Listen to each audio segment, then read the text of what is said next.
before this life. Her name is Amelia, 6 years old, blonde curls, bright green eyes, an intensity that seems to belong to someone much older. She lives with her parents in a comfortable flat in London, England. Her mother, Catherine, first noticed something unusual when Amelia was barely 4. The child was watching a documentary about ancient Egypt and suddenly stood up, pointing at the screen with surprising urgency. "That's wrong," Amelia said, her small voice filled with authority. "The tomb entrances don't face that direction. They face east, toward the rising sun. And the workers' village was there, not there." Catherine exchanged glances with her husband, David. Their daughter had never shown particular interest in Egypt. They hadn't visited museums. They owned no books about archaeology. "How do you know that, sweetheart?"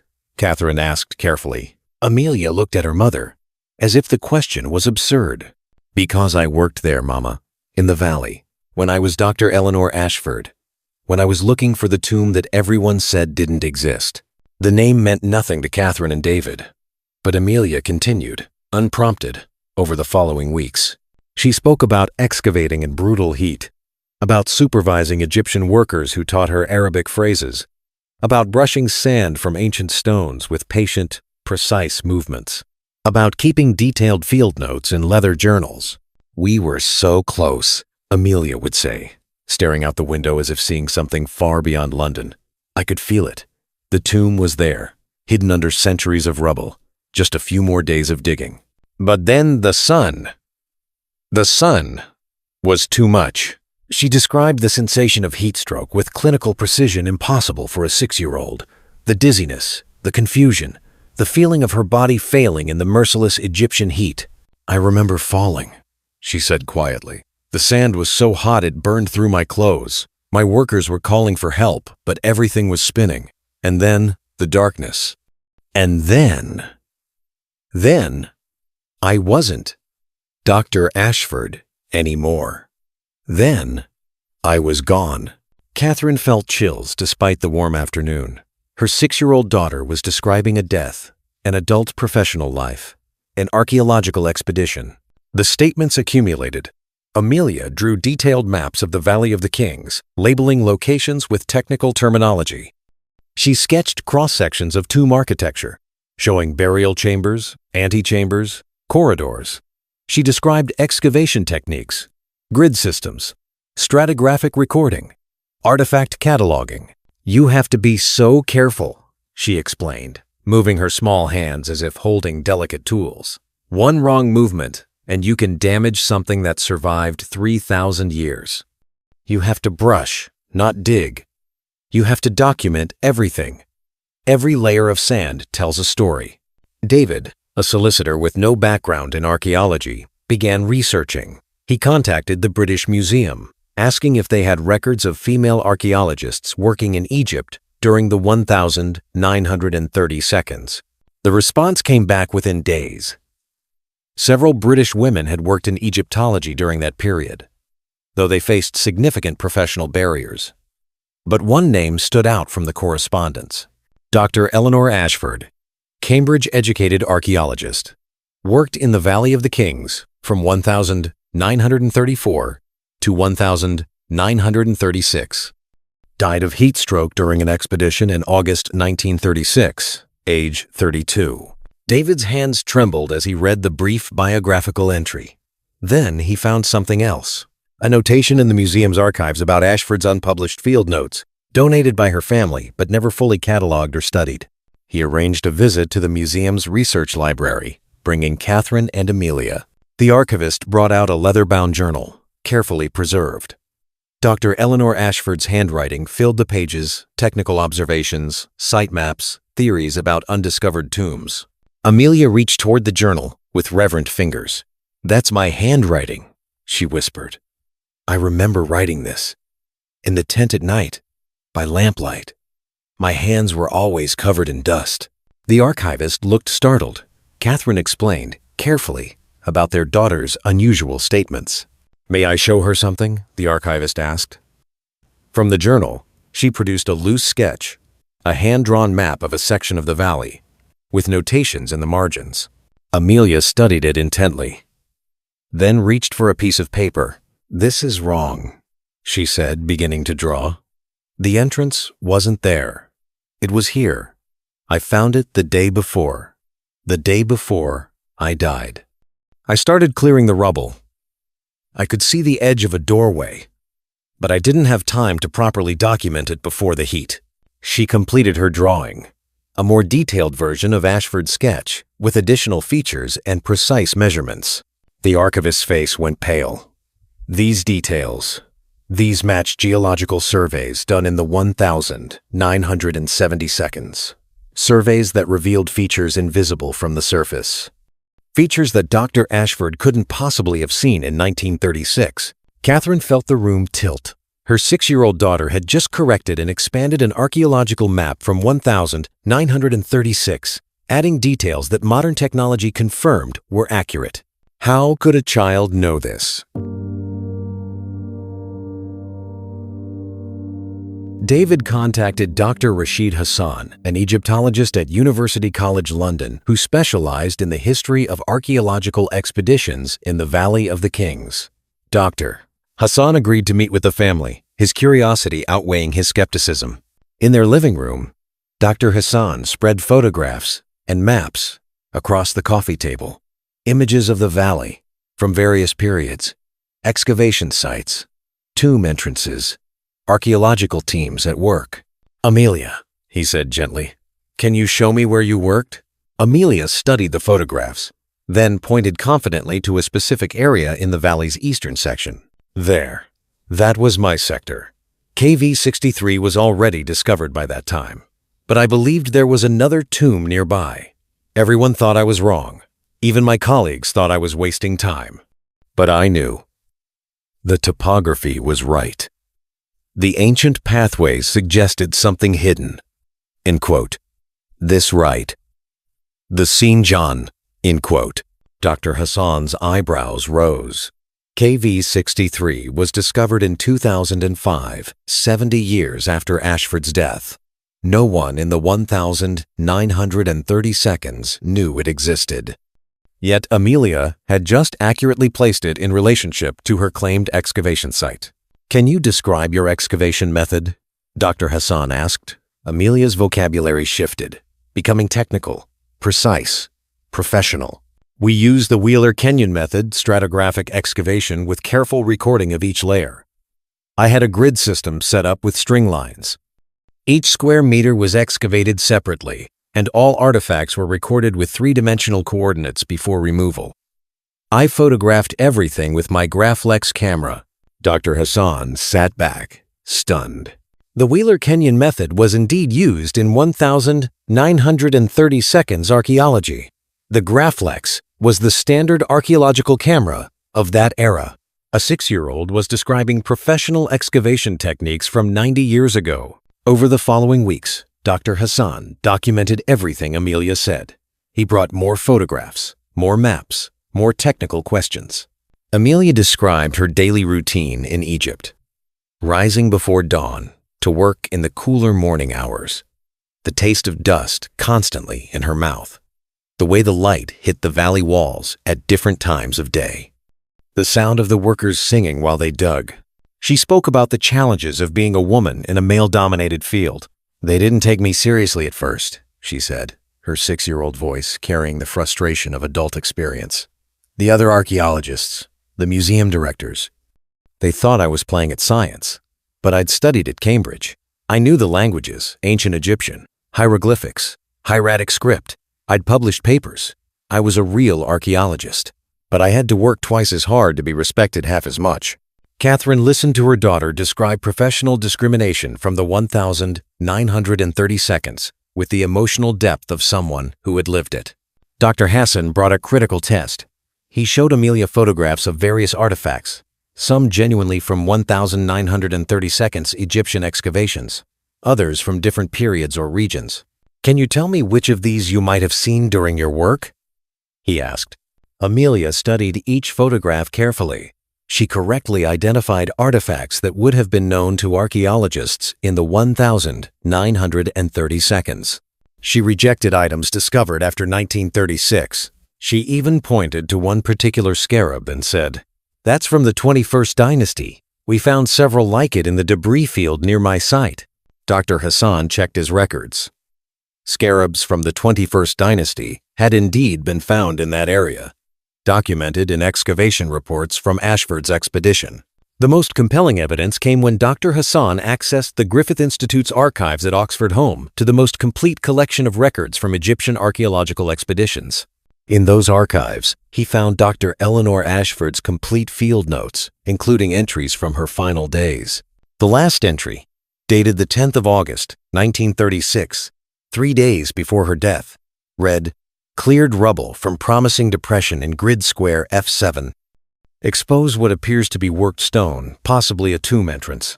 The angle and orientation match my predictions. If I'm right, this could be significant. We'll continue excavation tomorrow. Weather brutally hot, must start earlier." There was no next entry.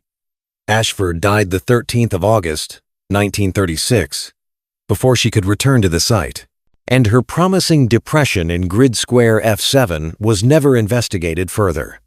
Her discovery, if it was a discovery, was lost with her death. Dr. Hassan showed Amelia the field notes. The child read them quietly, tears forming in her eyes. "I never got to see what was inside," she whispered. "I found it. I finally found it. But I never got to open it. The heat took me first." She looked at Dr. Hassan with ancient, grieving eyes. "Is it still there? Did anyone ever finish what I started?" Dr. Hassan had to tell her the truth. "No one investigated your site after you. After Dr. Ashford died, the location was forgotten. The field notes were archived but never studied. Your discovery, if it exists, is still waiting." Amelia's face crumpled. At 6 years old, she wept for an archaeological discovery made 90 years ago, for work left unfinished, for a tomb that might still lie hidden, waiting for an archaeologist who never returned. Dr. Hassan made an unusual decision. With the family's permission, he arranged a trip to Egypt. He wanted to take Amelia to the Valley of the Kings, to the site where Dr. Eleanor Ashford had worked her last days. The logistics took months to arrange. Permissions from Egyptian authorities, coordination with the Supreme Council of Antiquities, careful documentation protocols to ensure the visit had academic validity. They traveled in November, when the Egyptian heat was more bearable. Catherine and David accompanied their daughter, along with Dr. Hassan and a small team of researchers. Landing in Luxor, Amelia pressed her face to the plane window. "I remember this," she said softly. "Coming here for the first time, the way the Nile looks from above, the green strip along the river, and then the desert. I was so excited. I was going to make discoveries. I was going to prove myself." They crossed the Nile by boat, just as archaeologists had done in the 1,930 seconds. Amelia stood at the rail, staring at the western cliffs where the valley lay hidden. "The Valley of the Kings," she murmured. "Valley of the Dead. So many secrets still buried." At the valley entrance, Amelia stopped. Her small body went rigid. She stared at the landscape with recognition that made Catherine's heart ache. "It's different," Amelia said. "There are more tourist paths now, more signs. But the bones of it, the shape of the land, that hasn't changed. That's eternal." Dr. Hassan consulted Ashford's field notes and modern GPS coordinates. He led them to the eastern section of the valley, to an area marked on the 1,936 maps as Ashford's excavation zone. 90 years had buried the site under shifting sand and debris. Nothing visible suggested archaeological work had ever occurred here. But Amelia walked forward with certainty. She stopped at a specific location, knelt, and placed her hand flat on the sand. "Here," she said. "This is where I was digging. This is grid square F7. This is where I found the edge of the entrance. F7. End quote. Dr. Hassan checked his calculations. Amelia was standing precisely at the coordinates referenced in Ashford's final field note. "Can you describe what you found?" he asked, camera recording. Amelia closed her eyes. her hand still on the sand. The rubble was mostly limestone chips, debris from ancient quarrying. But underneath, about a meter down, I found worked stone. Not natural rock, shaped stone, with tool marks. The edge of something deliberately cut. An entrance, filled and covered, hidden for 3,000 years. She opened her eyes. I wanted so badly to clear it, to see what was beyond.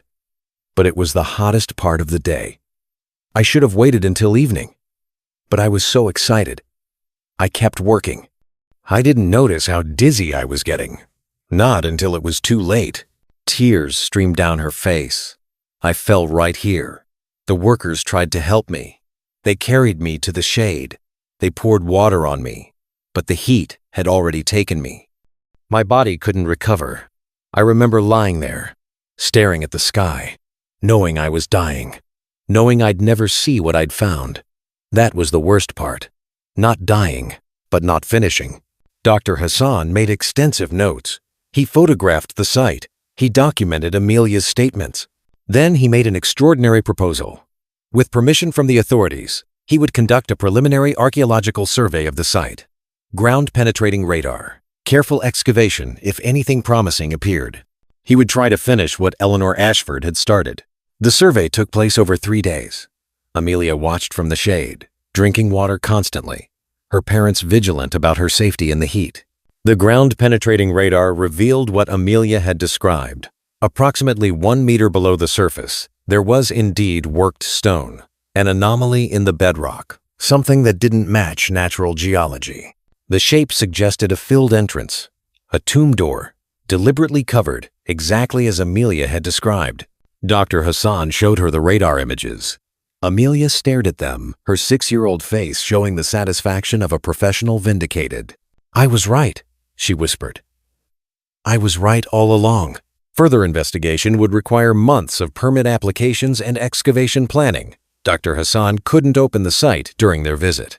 But he promised, Amelia promised Dr. Ashford, that he would pursue it.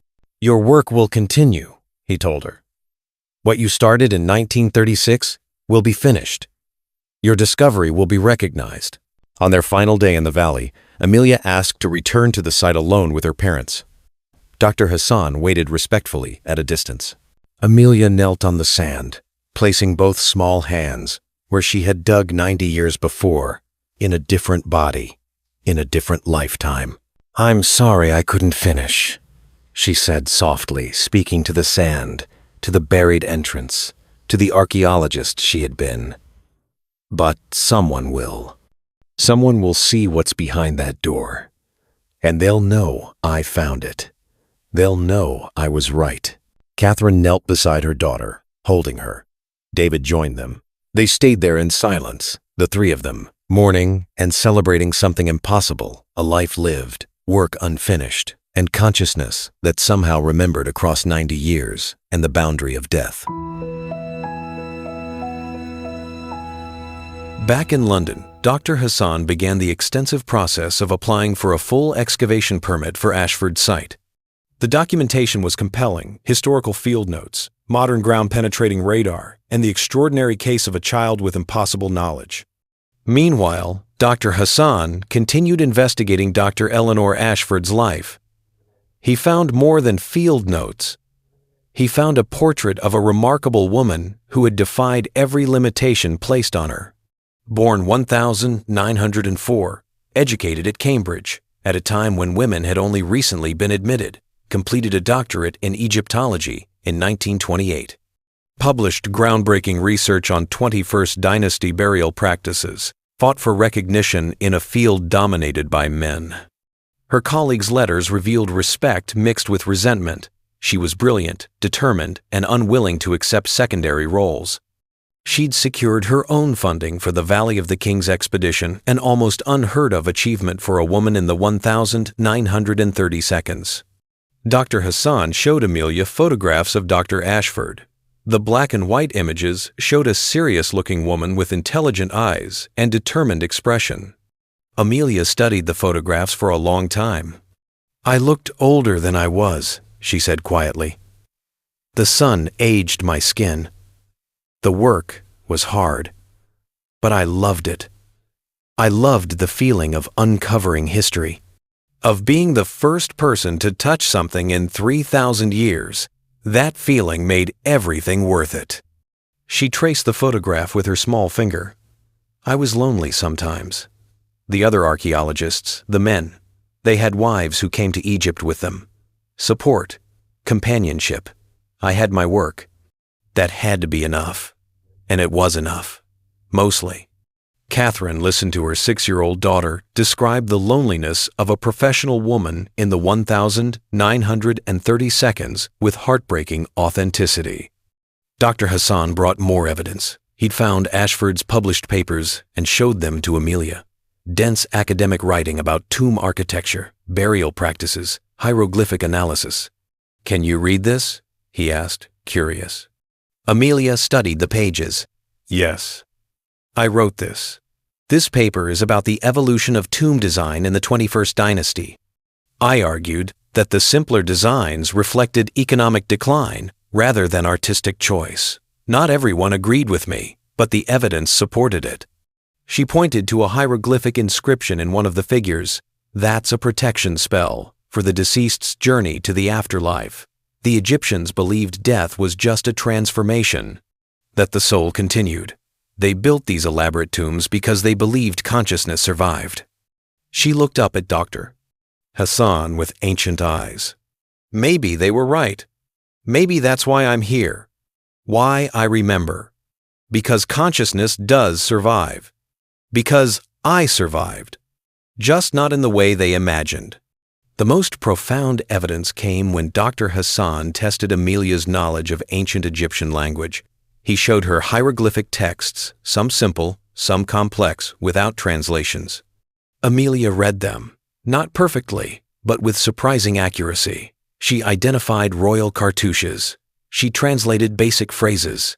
She explained grammatical structures of Middle Egyptian that doctoral students struggle with. "I studied hieroglyphics for years," she explained, "at Cambridge, and then on my own. You have to understand the language to understand the culture. The inscriptions tell you how they thought, what they believed, what they feared." Dr. Hassan documented 37 specific instances where Amelia demonstrated knowledge that matched Dr. Eleanor Ashford's expertise. Technical archaeological terminology. Historical details. From 1,930 seconds excavations. Reading ancient Egyptian. Understanding complex burial practices. No 6-year-old should know these things, but Amelia did. The case attracted attention from consciousness researchers internationally. Dr. Hassan presented his findings at a conference on anomalous cognition. He was careful, presenting evidence without claiming certainty.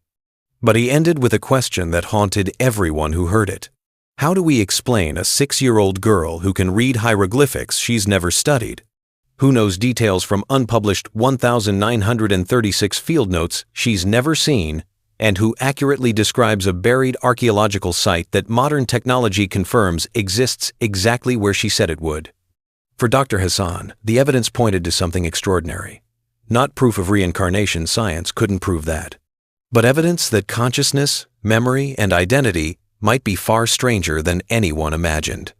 Dr. Eleanor Ashford died in the Egyptian heat, her discovery unfinished.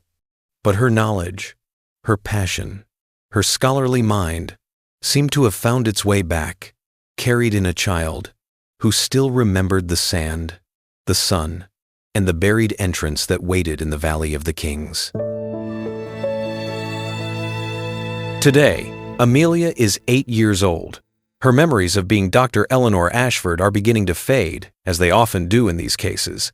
The technical details blur, the emotional intensity softens. But the passion for archaeology remains. Her room is filled with books about ancient Egypt. She watches documentaries, correcting details when they're wrong. She draws maps of the valley, marking sites with surprising accuracy. "I don't remember everything anymore," Amelia admits. "Sometimes I forget what the valley looked like. Sometimes I can't read the hieroglyphics as easily, but I remember the feeling, the excitement of discovery, The love of uncovering history, that's still real. Her parents have made peace with their daughter's extraordinary past. The initial confusion and fear have transformed into acceptance, even wonder. She's both, Catherine says. She's our Amelia, 6 years old, loves drawing, afraid of spiders. But she's also somehow connected to this brilliant woman who died 90 years ago. Both are true. Both are her. Dr. Hassan continues working on excavation permits for the Ashford site. The bureaucratic process is slow, but progress is being made. If the excavation proceeds, it will officially credit Dr. Eleanor Ashford as the original discoverer, with Amelia listed as the researcher who relocated the lost site. A child helping to complete the work of her previous life, a discovery spanning 90 years and 2 lifetimes. The case has profound implications for our understanding of consciousness. If Amelia truly carries Eleanor Ashford's memories and knowledge, it suggests that what we are, our learning, our expertise, our passions, might transcend the physical brain. Science offers no complete explanation. Knowledge shouldn't transfer this way. Professional expertise developed over decades shouldn't appear spontaneously in a child.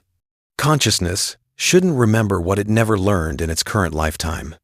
And yet, Amelia reads hieroglyphics she's never studied. She describes excavation techniques from the 1,930 seconds. She knows details from field notes that were never published.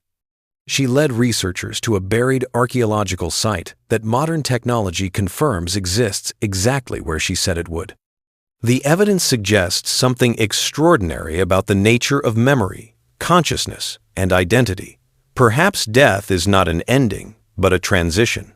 Perhaps what we truly are, our knowledge, our character, our essential self, survives beyond the body that holds it. Dr. Eleanor Ashford died in the Egyptian sun. Her great discovery left unfinished. But perhaps her consciousness, her brilliant scholarly mind, her passion for uncovering the past, found its way back.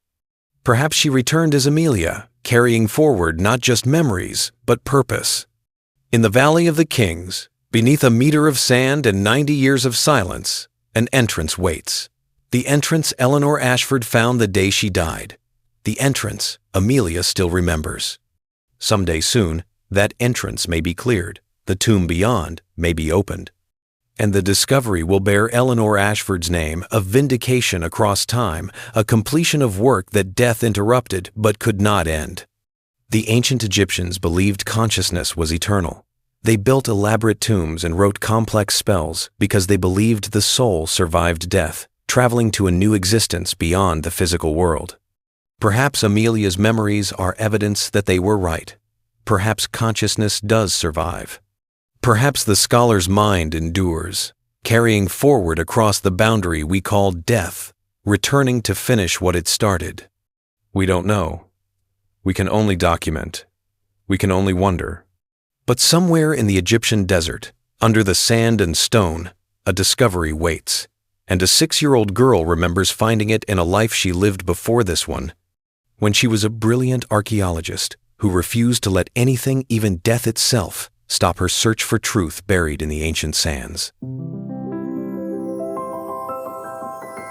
If this story touched you, if it made you question what you thought you knew about consciousness, knowledge, and the continuation of purpose across lifetimes, you're not alone. Every week, we explore another mystery, another child, another impossible memory that challenges everything we understand about life, death, and the nature of the soul. Subscribe to Before This Life. Join thousands of truth seekers in this journey.